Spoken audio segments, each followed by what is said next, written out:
عاوزين نسال حضرتك عن القرار اللي هتنزله الدوله ان هي هتنزل عيار 14 في الدهب، ايه وجهه نظرك في كده؟ هو قرار مش جديد، لان 14 موجود من الاربعينات لغايه وقتنا هذا، ولغايه دلوقتي بيجي لنا اشغال من اوروبا ومن ايطاليا 14 وماشي وموجود في البكارين ومعتمد، وفي دمغه حكوميه 14 او 18 هو ده، وكل شيء بثمن. زي ما يكون معاك جنيه وتشيل منه ريال، معروف تشيل ريال بقى كام؟ 80، تشيل منه 30 قرش بقى 70 بقى وهكذا. اساس الدهب 24، اساسي فيه 24 خدت بالك؟ فبنضيف 3 عليه اجزاء يبقى 21، ونضيف عليه 6 اجزاء يبقى 18، و8 اجزاء يبقى 14، هو بالحساب. فده الجرام عيار 14 ثمنه 300 جنيه، عيار 18 400 جنيه الا 5 صاغ مش مهم 10.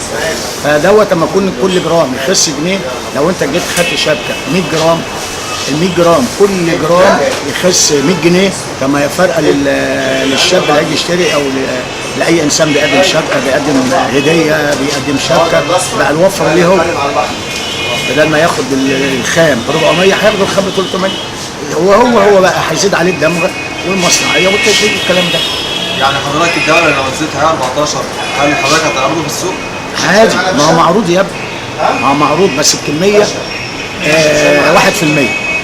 بس يعني قليل جدا في السوق. بالظبط كده، لان احنا الشعب بتاعنا لما نرجع للخمسينات كان 90% عيار 21، ده في القاهره كمان 90% 21 و10% 18. اما بالنسبه للريف بتاعنا المصري 100% كان 21 في الخمسينات والستينات، اما دلوقتي في حصل تقدم يعني. طيب توقع حضرتك لو بعد ما حضرتك تعرضه في السوق هل الناس ممكن تقبل عليه فعلا اصلا؟ بدون شك، ده كل شيء بثمنه، وبعدين ده ذهب وده ذهب. طيب المغزى ايه؟ انت جاي تشتري ذهب خدت بالك، وبعدين لقيت عاوز خاتم ب 2000 جنيه، لقيت اللي يوازيك الخام ب 30 ب 300 والباقي مصنعيه ودواء، فانت هتاخد اللي لازم جيبك معاك فلوس، هتاخد 24 مثلا.